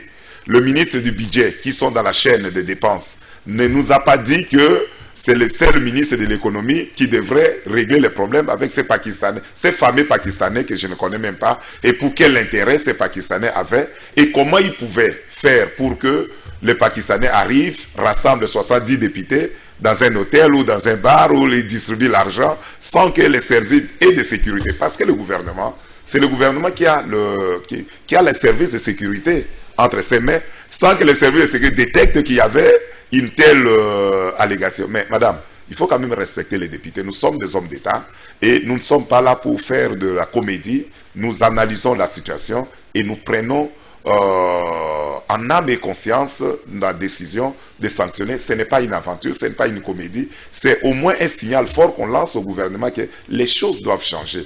Dans ces pays, on s'est habitué à des majorités mécaniques qui n'étaient là que pour acclamer. Mais quand le président de la République prend le pouvoir, dit aujourd'hui c'est la démocratie qui doit régner dans tous les secteurs. Et que cette démocratie-là a ses exigences. L'exigence de la démocratie, c'est quoi? Si tu n'arrives pas à convaincre la majorité des gens, il faut s'attendre à une sanction. C'est l'union sacrée. Et l'union sacrée est vraiment le premier, c'est la toute première majorité de faire vraiment cet exercice de démocratie. Vous avez vu... Alors qu'on vous accuse de désordre là-bas. Quel désordre? Désordre au sein de l'union sacrée, la nation. Qu'on ne sait même pas c'est quoi au juste de l'union sacrée. Ben. Mais quand vous parlez de désordre, l'union sacrée, le chef de l'union sacrée, c'est le chef de l'État. C'est lui qui a appelé les Congolais à se mettre autour de lui pour essayer de donner encore une nouvelle impulsion à la gestion de ces pays. L'union sacrée a un gouvernement qui fonctionne, a une majorité qui est là et qui contrôle et qui fait son travail. Le gouvernement est en train de faire son travail et qui doit être contrôlé par les députés. Madame, par rapport à la Constitution, je ne vois pas ce que vous appelez désordre. Aujourd'hui, les gens pensent que quand vous voyez bien notre règlement intérieur et voire même la Constitution, les contrôles parlementaires n'est pas réservé à l'opposition. Tout député peut interpeller un ministre. Tout député peut poser la question à un ministre. Et tout député peut initier une action, que ce soit des sanctions positives ou négatives contre le ministre ou même contre le membre du bureau. Et c'est ça l'exercice de la démocratie. Comme les Congolais, quand on s'habitue trop, on reste trop à côté de la poubelle, des fois, on s'habitue à l'odeur, on sent que non, l'odeur de poubelle, ça sent bon. C'est-à-dire, on s'est habitué à une majorité mécanique, à une majorité qui ne pouvait pas réfléchir pour dire qu'est-ce qui est bon, qu'est-ce qui n'est pas bon. Et c'est pourquoi on est en train... Oui, dans les législatives. Avec le régime Joseph Kabila? Croyez-moi, madame, les ministres doivent faire leur travail. Les ministres qui ne feront pas leur travail seront sanctionnés.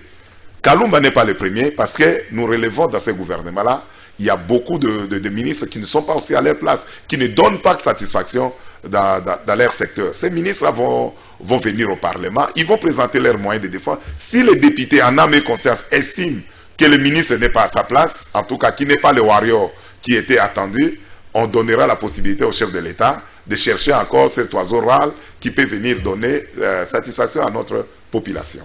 Le vice-premier ministre, ministre de l'Intérieur, était devant la représentation nationale. Il a répondu aux questions soulevées par les élus nationaux. On en parle dans ce dossier.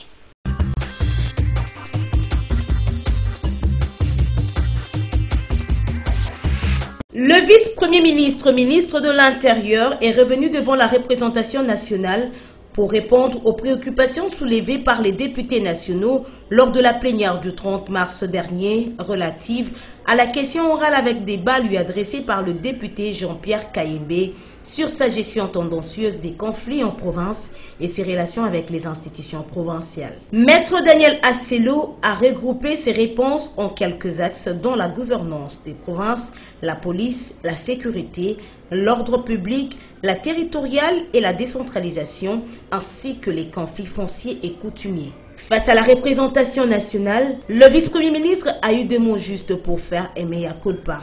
Je me suis étalé effectivement pour faire voir aux honorables députés nationaux qu'il n'y a rien de tendance ou de tendancieux dans ce que je fais.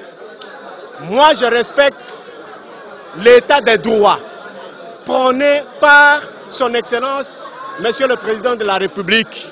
Cet état de droit veut que la justice de notre pays, les décisions qu'elle prend soient respectées. Et en l'espèce, les arrêts de la Cour constitutionnelle.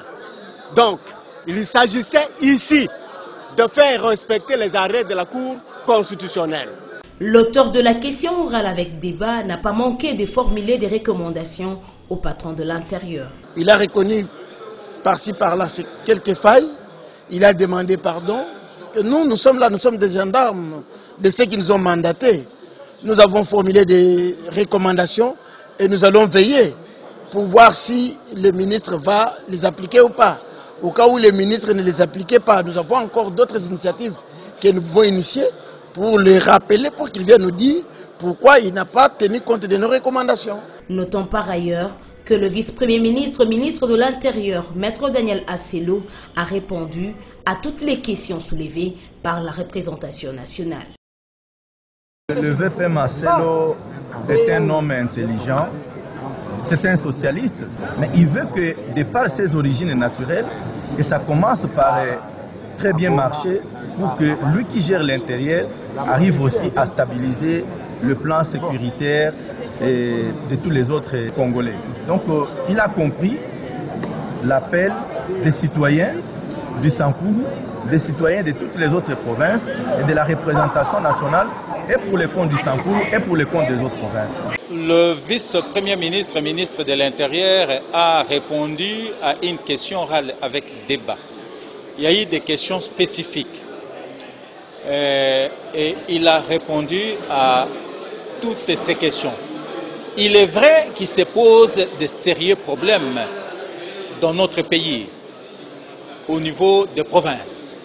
Le vice-premier ministre, ministre de l'Intérieur, l'a reconnu.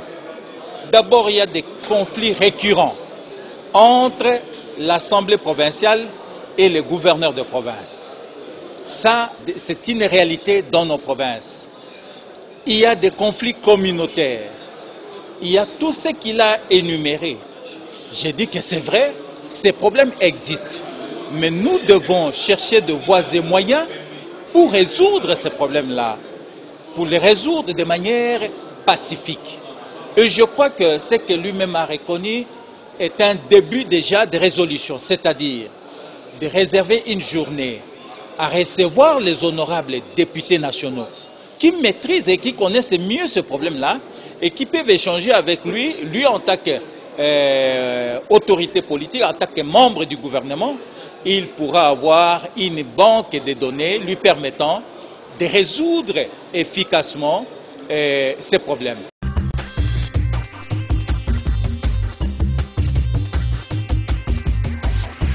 Vous avez interpellé le vice-premier ministre, ministre de l'Intérieur. Est-ce que ces réponses vous ont convaincu? Oui, Madame, que si les réponses n'avaient pas convaincu les députés, vous allez voir quand même que les députés allaient réagir. Parce que nous avons constaté tous qu'il y a un désordre inouï qui s'installe presque dans toutes nos assemblées provinciales. Et quelque part, la responsabilité des ministres de l'Intérieur était un peu engagée. On avait constaté comme si le ministre de l'Intérieur était derrière des députés, des gouverneurs incompétents, des gouverneurs dont leur assemblée provinciale n'était plus en odeur de sainteté avec eux. Et aussi, il y a certains télégrammes de ministres de l'Intérieur qui s'aimaient des désordres de foi et créaient un peu plus de tensions dans des provinces. On a cité le cas de Nord-Ubangi, qui est ma province, pour lequel les gouverneurs qui étaient interpellés par l'Assemblée nationale, l'Assemblée provinciale, et l'Assemblée provinciale, en plein vote des motions de défiance ou de déchéance du gouvernement provincial, le gouverneur a déposé à la même minute sa démission. Et on voit 2 jours après, le ministre de l'Intérieur confie encore l'expédition des affaires courantes au même gouverneur. On avait c'est lui qui avait déposé sa démission. Oui, il avait senti sa démission. Les gens avaient compris qu'il y avait l'anguille sur roche. Vous avez vu la réaction de la population. Il y avait eu des émeutes à Guadeloupe, il y avait eu des tensions terribles à tel point que le ministre de l'Intérieur a encore demandé au gouverneur de rester ici à Kinshasa parce que son retour dans la province mettait la province en instabilité. Parce que la population ne voulait plus de sa présence. Mais face à cette situation, il y a des personnes qui ont crié à l'incompétence du ministre. Quand même, quelqu'un qui dépose par sa volonté une démission et puis après vous lui donnez encore la charge. Oui, il y avait quand même quelque part là où le ministre a péché, mais il a essayé de justifier. Le même cas que le ministre de l'économie. Oui, qu'il a justifié par dire que non, bon, le chef de l'État, la démission est déposée auprès du chef de l'État. Il faut que le chef de l'État prend acte de cette démission pour lui permettre de notifier la CENI pour l'organisation des élections. Mais comme le chef de l'État n'avait pas encore pris acte de la démission et pour ne pas laisser la province dans cet état-là, c'est comme ça qu'il a confié l'intérêt ou bien l'expédition. Alors que cet argument-là, ça ne m'a jamais convaincu. Cet argument ne m'a jamais convaincu. Il n'a jamais convaincu la population. C'est pourquoi vous voyez que ce gouverneur, il est bloqué ici. Et à chaque fois qu'on annonce que ce gouverneur veut rentrer dans la province, c'est la tension. C'est la tension qui se met. Et on a rappelé au ministre de l'Intérieur que lui, il ne doit pas être auteur de tensions dans nos provinces. Nos provinces vivent déjà des situations très compliquées. Il ne faut pas en ajouter pour des besoins purement politiques. Mais il a trouvé la situation, non? Cette situation... Oui, c'est comme ça. Dans ses explications, il a essayé quand même de donner les raisons qui l'ont poussé à prendre certaines décisions. Il a trouvé que 17 provinces étaient déjà en état d'instabilité totale sous son prédécesseur et qu'il a essayé de donner quand même, de faire l'effort d'apporter de solutions ou bien de calmer un peu la tension. Les députés ont estimé que, parce que c'est ce qui est décidé par la majorité, il faut l'accepter, les députés ont estimé que les explications du ministre devraient chuter à des recommandations pour lui permettre de rectifier encore la situation, faute de quoi, s'il n'arrive pas, parce qu'on lui a fait des recommandations, le ministre n'est pas rentré sans des recommandations à certains points, par exemple le cas de Nord-Ubangi, le cas de Sankourou, le cas de la police de circulation, tout, et il doit faire l'effort que ces recommandations-là portent de fruits. Parce que si ces recommandations, il les garde dans ce tiroir, je crois que dans la même session ici, il risque d'être encore appelé à la barre. Cette fois-là, je crois qu'il n'aura pas une explication à donner aux élus du peuple. Ça, c'est une position de la représentation nationale. Mais vous, en tant qu'élu d'une province où il y a eu des tensions créées par le vice-premier ministre, le ministre de l'Intérieur, comment vous avez trouvé ces arguments? Parce que c'est vous qui devez rendre compte à cette base. Oui, mais vous avez vu que le jour-là, il y avait eu 54 demandeurs de parole. Et bon, le président a estimé qu'il a arrêté le débat au 11e intervenant parce qu'il y avait encore le dossier du ministre de l'économie qui était devant lui. Mais les élus de Nord-Ubangi, tous ne sont pas d'accord à cette position. Personnellement, en tout cas, je n'ai pas, comme c'est la majorité qui a décidé, je ne peux que m'incliner. Et je crois bien que le ministre a compris son passage au Parlement, doit le faire réveiller un peu, de ne plus s'hasarder à prendre n'importe quelle décision et de trouver des solutions là où les députés ont recommandé. Comme ma province, il y a une recommandation ferme sur ma province pour que l'organisation des élections au niveau des élections de gouverneurs dans le Nord-Ubangi soit une réalité. Je crois bien que le ministre est déjà mis en garde par rapport à ces dossiers-là. Il ne fera plus l'erreur de ne pas trouver solution. Pour nous, l'organisation des élections au niveau des Nord reste la seule alternative.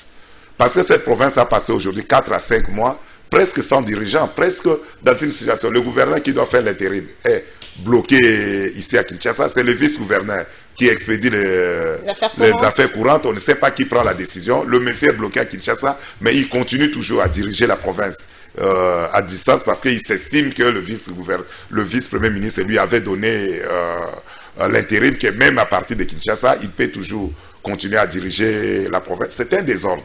Et ce désordre, nous voulons il faut que ça prenne fin et que notre province revienne à la normale. Malgré que le province a déjà d'autres problèmes, il ne faut pas en ajouter encore d'autres.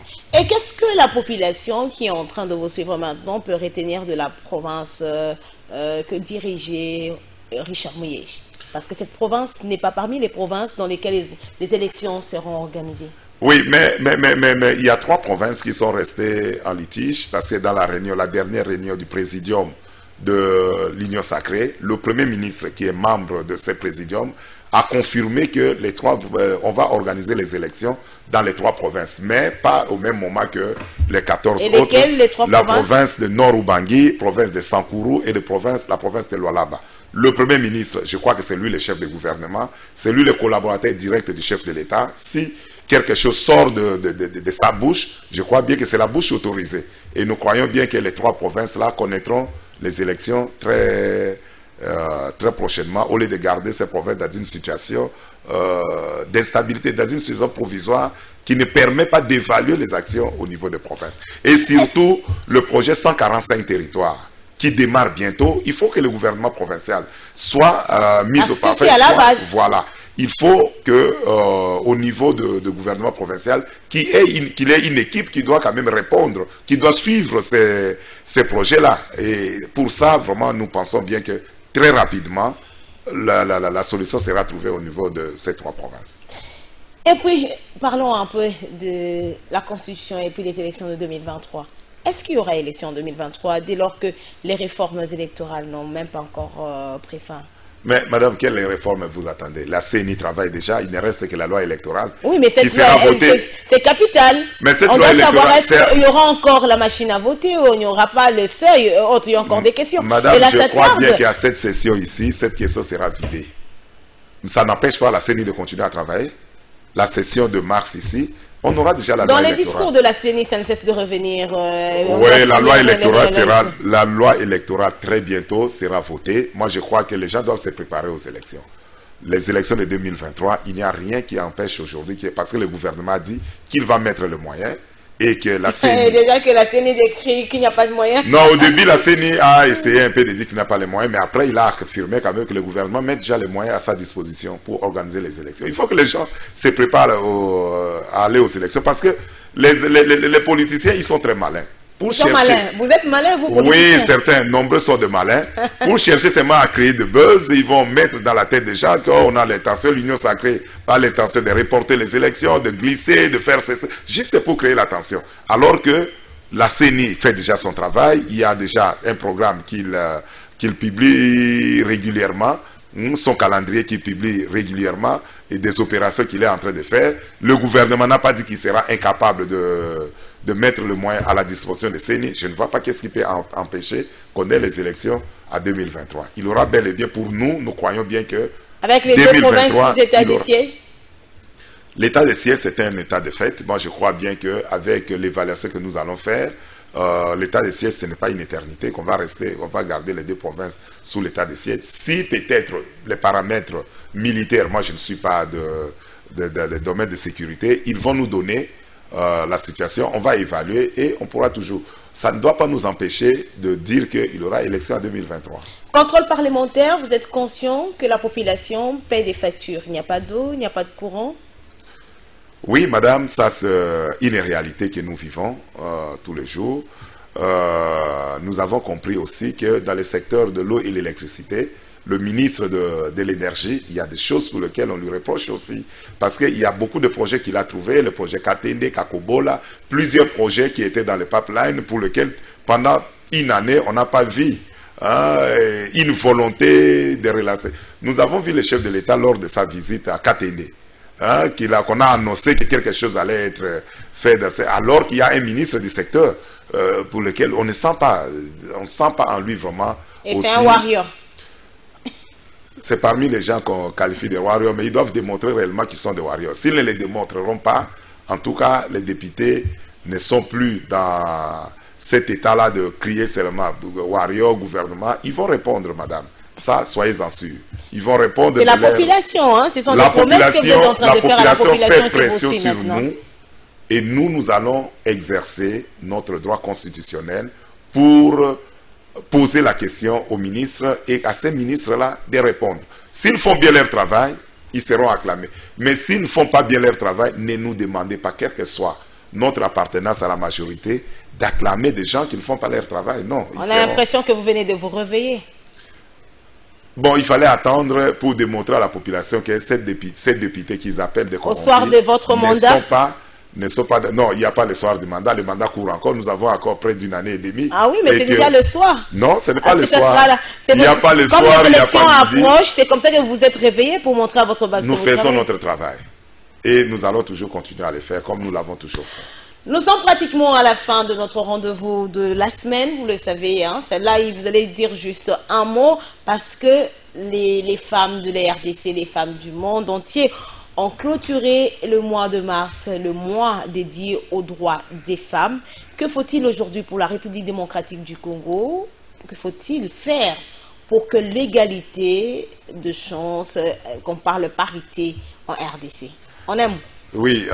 Surtout en politique. Hein. Vous avez beaucoup de femmes, mais lorsqu'il s'agit des élections, vous alignez que non, les hommes. Hein. Madame, tout le monde est aujourd'hui conscient que les femmes peuvent apporter plus dans ces pays.